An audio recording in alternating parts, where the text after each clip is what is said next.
વિદ્યાર્થી મિત્રો, આજે આપણે ધોરણ 7 ગણિત વિષયમાં પ્રકરણ 3 વર્ગ અને વર્ગમૂળ વિશે શીખીશું.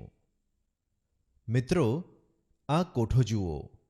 અહીં પ્રથમ ખાનામાં પ્રશ્ન, બીજા ખાનામાં આકૃતિ અને ત્રીજા ખાનામાં તે આકૃતિનું ક્ષેત્રફળ આપવામાં આવ્યું છે. એક ખાનાનું ક્ષેત્રફળ 1 ગુણ્યા 1 બરાબર 1 ચોરસ સેન્ટીમીટર છે. 2 સેન્ટીમીટર બાજુવાળા ચોરસનું ક્ષેત્રફળ બરાબર 2 ગુણ્યા 2 બરાબર 4 ચોરસ સેન્ટીમીટર છે. 3 સેન્ટીમીટર બાજુવાળા ચોરસનું ક્ષેત્રફળ બરાબર 3 ગુણ્યા 3 બરાબર 9 ચોરસ સેન્ટીમીટર છે. 4 સેન્ટીમીટર બાજુવાળા ચોરસનું ક્ષેત્રફળ બરાબર 4 ગુણ્યા 4 બરાબર 16 ચોરસ સેન્ટીમીટર છે. 5 સેન્ટીમીટર બાજુવાળા ચોરસનું ક્ષેત્રફળ બરાબર 5 ગુણ્યા 5 બરાબર 25 ચોરસ સેન્ટીમીટર છે.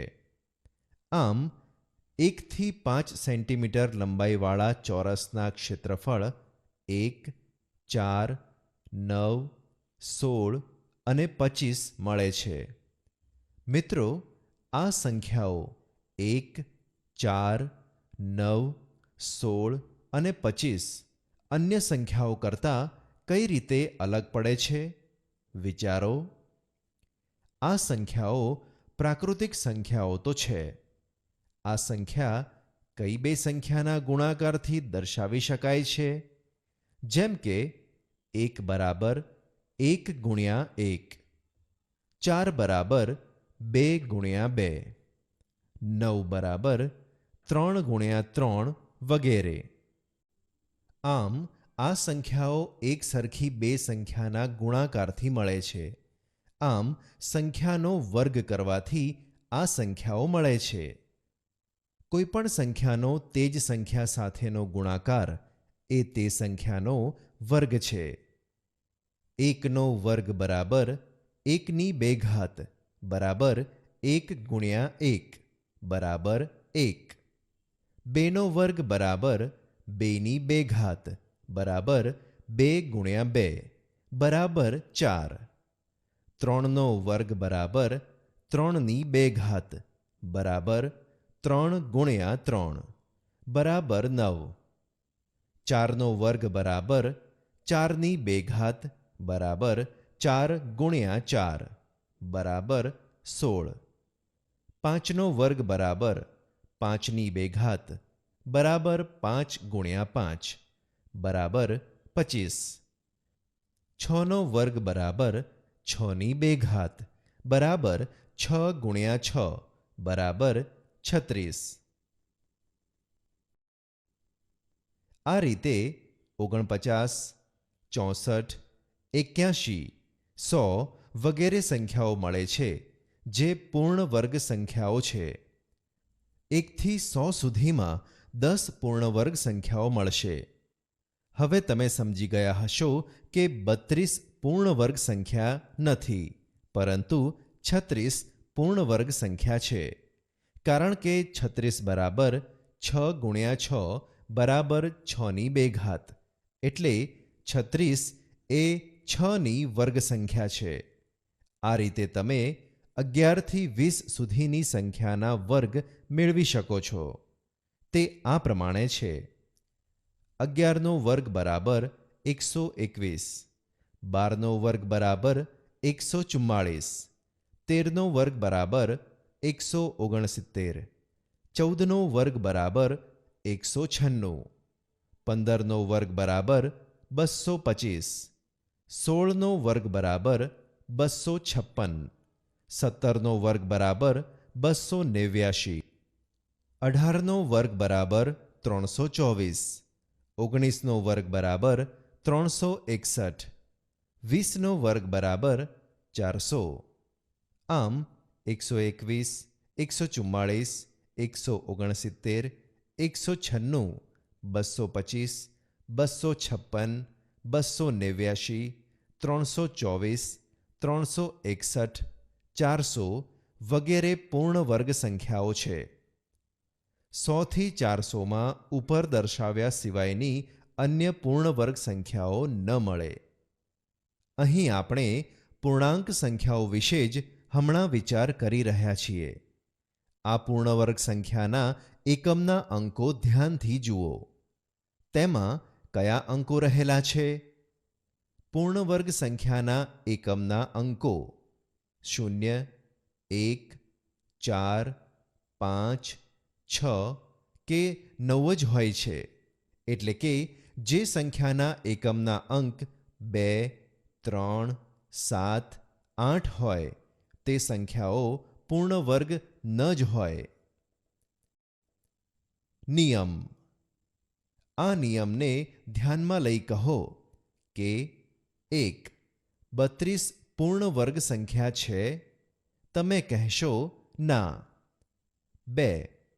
121 પૂર્ણ વર્ગ સંખ્યા છે? અહીં એકમનો અંક 1 છે, તેથી તે પૂર્ણ વર્ગ હોઈ શકે. 121 એ 11નો વર્ગ છે, તેથી 121 પૂર્ણ વર્ગ છે. પરંતુ હવે કહો કે 3. 131 પૂર્ણ વર્ગ સંખ્યા છે? અહીં એકમનો અંક 1 છે ખરો, પરંતુ 131 એ કોઈ સંખ્યાનો વર્ગ બનતો નથી, તેથી 131 એ પૂર્ણ વર્ગ સંખ્યા નથી. 4.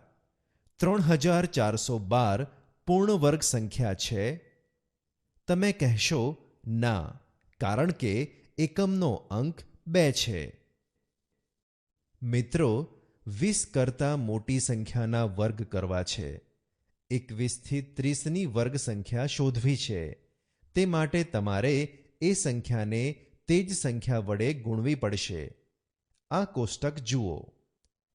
અહીં સંખ્યા, વર્ગ અને વર્ગ કરતાં મળતી સંખ્યા દર્શાવવાની છે. દાખલા તરીકે 21, એટલે કે 21 ગુણ્યા 21 બરાબર 441. આ રીતે 22 ગુણ્યા 22 બરાબર 484. 23 ગુણ્યા 23 બરાબર 529. 24નો વર્ગ 576 આપેલ છે. 25નો વર્ગ 25 ગુણ્યા 25 બરાબર 625. 26નો વર્ગ 676 લખેલ છે. 27નો વર્ગ બરાબર 27 ગુણ્યા 27 બરાબર 729. 28નો વર્ગ બરાબર 28 ગુણ્યા 28 બરાબર 784. 29નો વર્ગ આપેલ છે, જે 841 છે. 30નો વર્ગ બરાબર 30 ગુણ્યા 30 બરાબર 900. 35નો વર્ગ બરાબર 35 ગુણ્યા 35 બરાબર 1225. 40નો વર્ગ આપેલ છે, જે 1600 છે. 50નો વર્ગ બરાબર 50 ગુણ્યા 50 બરાબર 2500. 100નો વર્ગ બરાબર 100 ગુણ્યા 100 બરાબર 10,000. અને 500નો વર્ગ 2,50,000 થાય, જે લખેલા છે. કોષ્ટક 3. મિત્રો, હવે કોષ્ટક 3 જુઓ. અહીં પૂર્ણવર્ગ સંખ્યાઓના એકમના અંક પરથી કેટલાક નિયમો તારવ્યા છે. પ્રથમ આડી હરોળમાં લખ્યું છે પૂર્ણવર્ગ સંખ્યાનો એકમનો અંક, અને પછીના 4 ખાનામાં 1, 4, 6 અને 9 લખ્યા છે. બરાબર? હવે તે દરેક અંકની ઊભી હરોળમાં 3 સંખ્યાઓ છે. જેમ કે 1ના ખાનામાં 1, 81, 121 વગેરે. આ તમામ સંખ્યાઓ પૂર્ણવર્ગ સંખ્યાઓ છે, જેનો એકમનો અંક ઉપર દર્શાવેલ અંક છે. ત્રીજી આડી હરોળ જુઓ. ત્યાં પ્રથમ ખાનામાં મૂળ સંખ્યાના એકમના અંક એમ લખ્યું છે. 1 એ કઈ સંખ્યાનો વર્ગ છે? તો 1નો. 81 એ કઈ સંખ્યાનો વર્ગ છે? તો 9નો. એ જ રીતે બીજી ખાલી જગ્યા રાખી છે. ત્યાં 4, 64, 144ને ધ્યાનમાં લેતા આ સંખ્યાઓ અનુક્રમે 2, 8 અને 12ના વર્ગ છે. તેથી આ સંખ્યાના એકમના વર્ગ 2 અને 8 છે. ખાલી જગ્યામાં 2 અને 8 લખો. છેલ્લે નીચે આડી હરોળમાં જે તે સંખ્યાના અવલોકન પરથી નિયમો તારવ્યા છે. એકના ખાનાનો નિયમ આ પ્રમાણે છે. જે સંખ્યાનો એકમનો અંક 1 કે 9 હોય તેના વર્ગના એકમનો અંક 1 જ હોય. 4ના ખાનાનો નિયમ જાતે લખવાનો છે, જે આ પ્રમાણે લખી શકાય. જે સંખ્યાનો એકમનો અંક 2 કે 8 હોય તેના વર્ગના એકમનો અંક 4 જ આવે. એ જ રીતે 6ના ખાનાનો નિયમ લખવાનો બાકી છે, જે આ પ્રમાણે લખી શકાશે. જે સંખ્યાનો એકમનો અંક 4 કે 6 હોય તેના વર્ગના એકમનો અંક 6 જ આવે. છેલ્લા 9 લખેલા ખાનાનો નિયમ લખેલો છે, જે આ પ્રમાણે છે. જે સંખ્યાનો એકમનો અંક 3 કે 7 હોય તેના વર્ગના એકમનો અંક 9 જ આવે. કોષ્ટક 4. મિત્રો, હજી 2-3 નિયમો આમાં ઉમેરી શકાશે. તે માટે આ કોષ્ટક 4 જુઓ. આગળના કોષ્ટક 3માં સમજ્યા એ પ્રમાણે અહીં ખાના છે. 25ના ઊભા ખાનામાં અંતે 25 આવે એવી પૂર્ણવર્ગ સંખ્યાઓ 25, 225 લખેલ છે. તેમાં આગળ 625, 1225 લખી શકાય. અહીં 25 એ 5નો વર્ગ છે ને 625 એ 25નો વર્ગ છે. એટલે મૂળ સંખ્યાના એકમનો અંક 5 આવે છે. તે પરથી આ નિયમ તારવી શકાય. જે સંખ્યાનો એકમનો અંક 5 હોય તેના વર્ગના છેલ્લા 2 અંક 25 જ હોય. દાખલા તરીકે 15નો વર્ગ બરાબર 225, 35નો વર્ગ બરાબર 1225.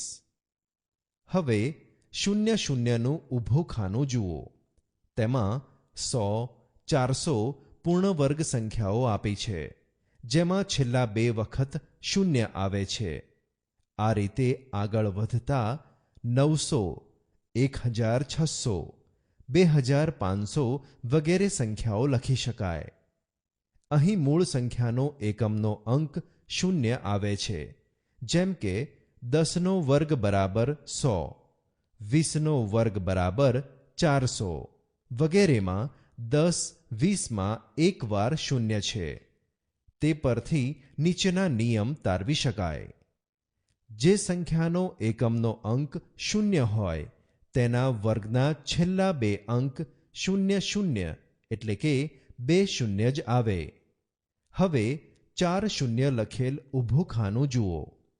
અહીં 10,000ની નીચે 40,000, 90,000, 1,60,000 વગેરે સંખ્યાઓ ઉમેરી શકાય.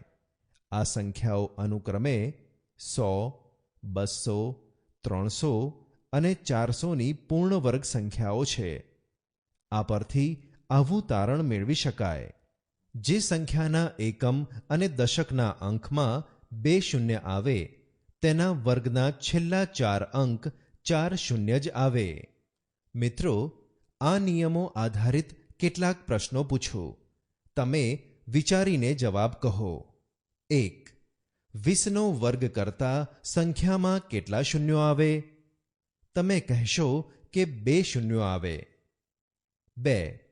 349નો વર્ગ કરીએ તો વર્ગની સંખ્યામાં એકમનો અંક શું હોય?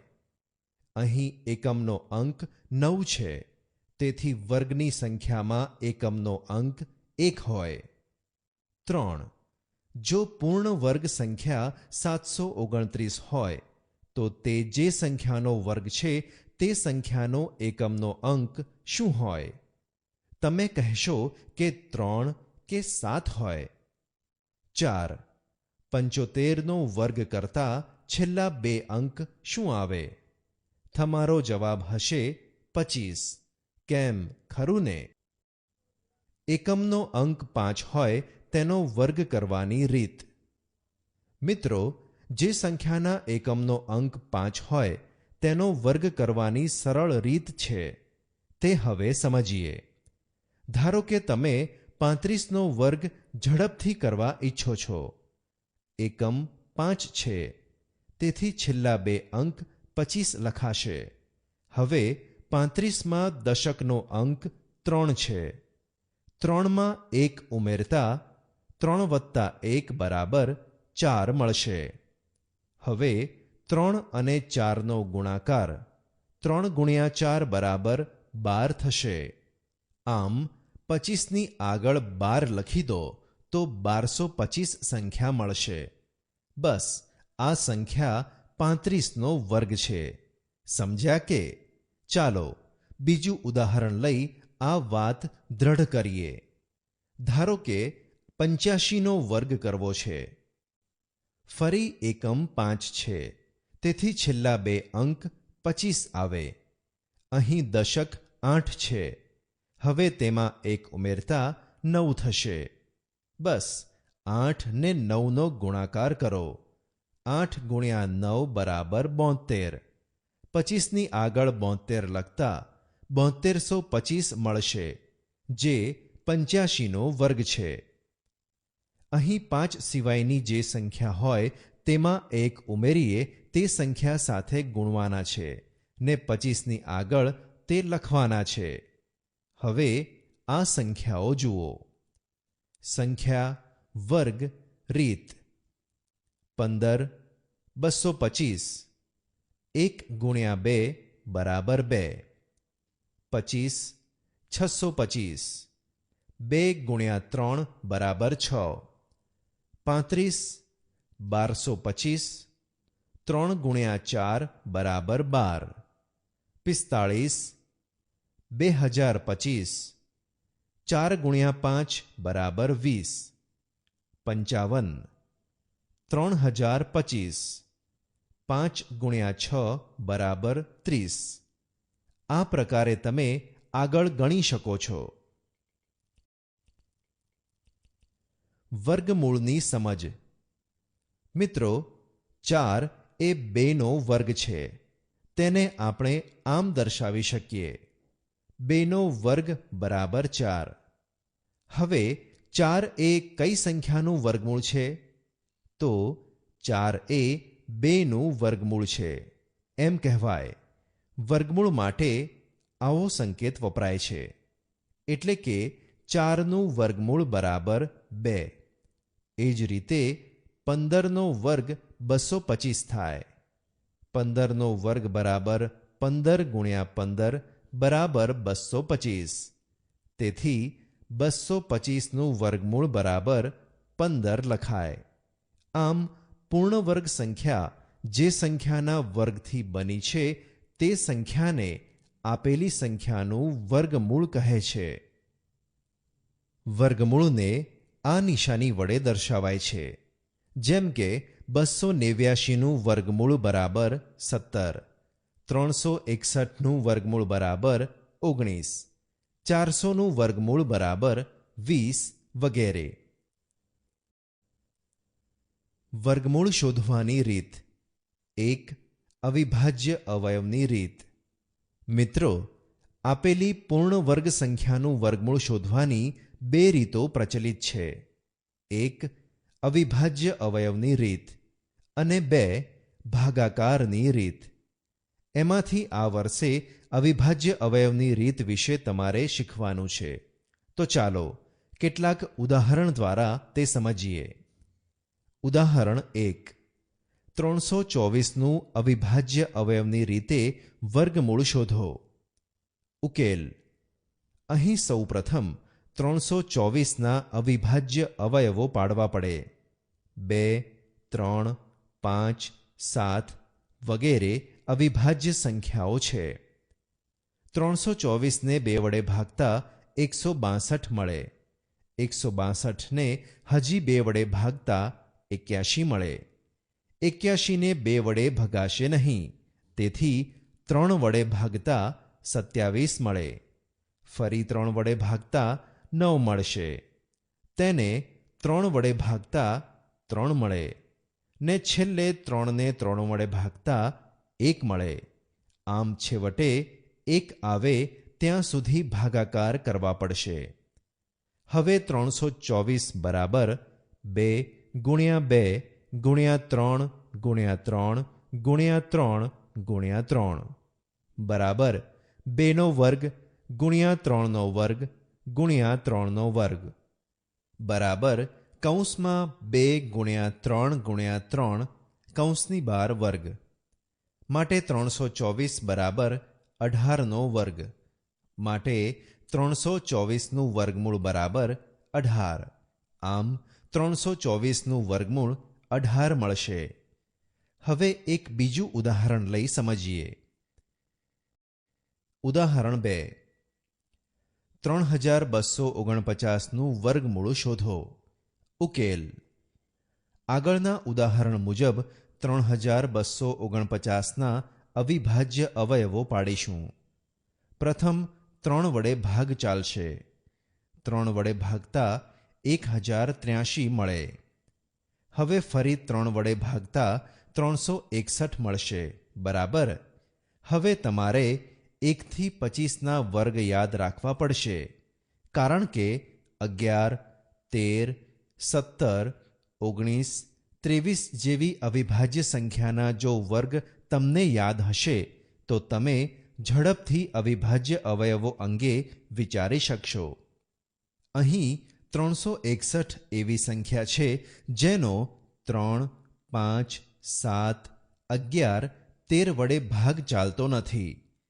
જો તમને યાદ હોય કે 19નો વર્ગ 361 થાય છે તો તમે આ દાખલો ગણી શકશો. હવે સીધા 19 વડે ભાગવા પડશે. 19 વડે ભાગતા 19 મળશે. ફરી 19 વડે ભાગતા 1 આવી જશે. આમ 3249 બરાબર 3 ગુણ્યા 3 ગુણ્યા 19 ગુણ્યા 19 બરાબર 3નો વર્ગ ગુણ્યા 19નો વર્ગ બરાબર નાના કૌંસમાં 3 ગુણ્યા 19 કૌંસની બહાર વર્ગ. 3249 બરાબર 57નો વર્ગ. માટે 3249નું વર્ગમૂળ બરાબર 57 થાય. આમ 3249નું વર્ગમૂળ 57 થશે. હવે એક જુદા પ્રકારનું ઉદાહરણ લઈ સમજીએ. ઉદાહરણ 3. 1008 પૂર્ણવર્ગ સંખ્યા છે? જો ના, તો તેને નાનામાં નાની કઈ સંખ્યા વડે ગુણવાથી પૂર્ણવર્ગ સંખ્યા બને? સૌ પ્રથમ 1008ના અવયવો પાડીશું.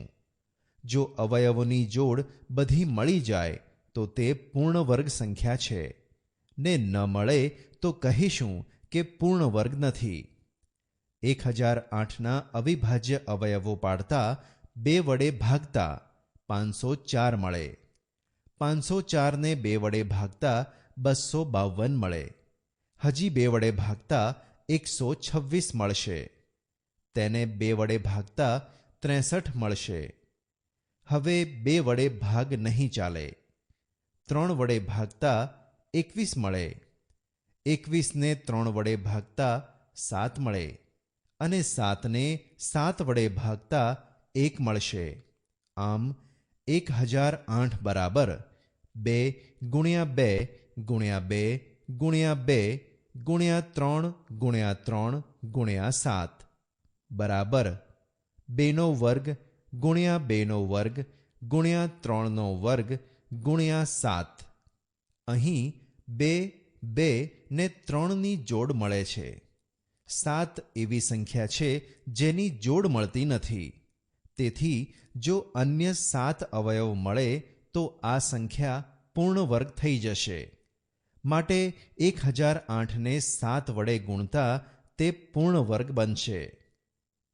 આમ 1008 ગુણ્યા 7 બરાબર 2નો વર્ગ ગુણ્યા 2નો વર્ગ ગુણ્યા 3નો વર્ગ ગુણ્યા 7 ગુણ્યા 7 બરાબર નાના કૌંસમાં 2 ગુણ્યા 2 ગુણ્યા 3 ગુણ્યા 7 અને કૌંસની બહાર વર્ગ બરાબર 84નો વર્ગ.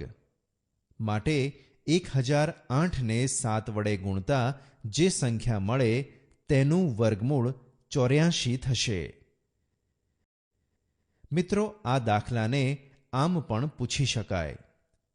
1008ને કેટલા વડે ભાગવાથી તે પૂર્ણ વર્ગ બને? તો તમારે અગાઉ મુજબ અવિભાજ્ય અવયવો તો પાડવા જ પડશે.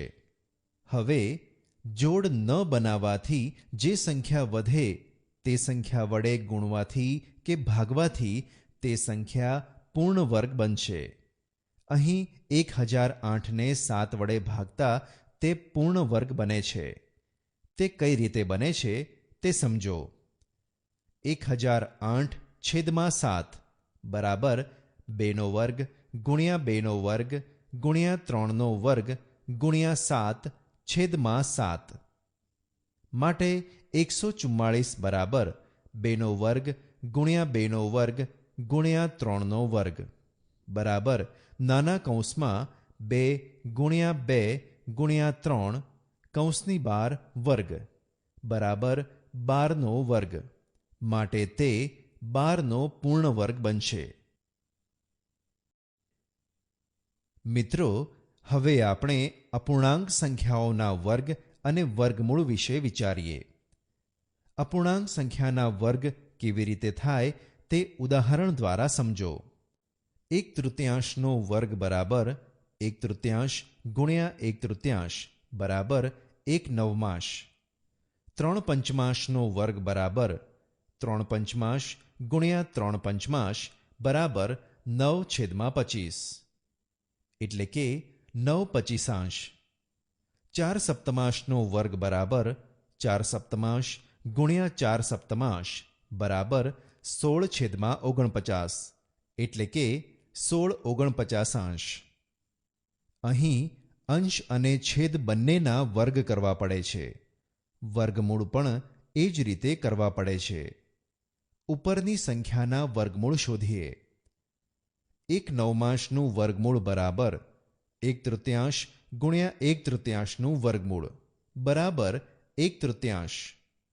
9/25નું વર્ગમૂળ બરાબર 3/5 ગુણ્યા 3/5નું વર્ગમૂળ બરાબર 3/5. 16/49નું વર્ગમૂળ બરાબર 4/7 ગુણ્યા 4/7નું વર્ગમૂળ બરાબર 4/7. ઉદાહરણ 4. 49/81નું વર્ગમૂળ શોધો. અહીં 49 અને 81નું વર્ગમૂળ અલગ અલગ શોધીએ. 49ને 7 વડે ભાગતા 7 મળે અને આ 7ને 7 વડે ભાગતા 1 મળે. તેમજ 81ને 3 વડે ભાગતા 27 મળે. આ 27ને હજુ 3 વડે ભાગતા 9 મળે. 9ને હજુ પણ 3 વડે ભાગતા 3 મળે અને છેલ્લે 3ને 3 વડે ભાગતા 1 મળે. માટે 49/81નું વર્ગમૂળ બરાબર 7 ગુણ્યા 7 છેદમાં 3 ગુણ્યા 3 ગુણ્યા 3 ગુણ્યા 3નું વર્ગમૂળ બરાબર 7નો વર્ગ છેદમાં 3નો વર્ગ ગુણ્યા 3ના વર્ગનું વર્ગમૂળ બરાબર 7નો વર્ગ છેદમાં 9ના વર્ગનું વર્ગમૂળ બરાબર 7/9. આમ 49/81નું વર્ગમૂળ 7/9 મળે. હવે અન્ય એક ઉદાહરણ લઈ સમજીએ. ઉદાહરણ 5. 5.1925નું વર્ગમૂળ શોધો. અહીં પ્રથમ 5.1925 એ મિશ્ર સંખ્યા છે જેને સાદા અપૂર્ણાંકમાં ફેરવવી પડશે. 5.1925 બરાબર 5 ગુણ્યા 25 વત્તા 19 છેદમાં 25 બરાબર 125 વત્તા 19 છેદમાં 25 બરાબર 144 છેદમાં 25. હવે 144 અને 25ના અવયવો પાડીશું. 144ને 2 વડે ભાગતા 72 મળે, 72ને 2 વડે ભાગતા 36 મળે, 36ને 2 વડે ભાગતા 18 મળે, 18ને 2 વડે ભાગતા 9 મળે. હવે 9ને 3 વડે ભાગતા 3 મળે અને અંતે 3ને 3 વડે ભાગતા 1 મળે. તેમજ 25ને 5 વડે ભાગતા 5 મળે. છેલ્લે 5ને 5 વડે ભાગતા 1 મળે. માટે 144 25નું વર્ગમૂળ બરાબર વર્ગમૂળમાં 2 ગુણ્યા 2 ગુણ્યા 2 ગુણ્યા 2 ગુણ્યા 3 ગુણ્યા 3 છેદમાં 5 ગુણ્યા 5 બરાબર વર્ગમૂળમાં 2નો વર્ગ ગુણ્યા 2નો વર્ગ ગુણ્યા 3નો વર્ગ છેદમાં 5નો વર્ગ બરાબર 2 ગુણ્યા 2 ગુણ્યા 3 છેદમાં 5 બરાબર 12 પંચમાંશ. 12 પંચમાંશને મિશ્ર સંખ્યામાં ફેરવતા 2.2 પંચમાંશ મળે.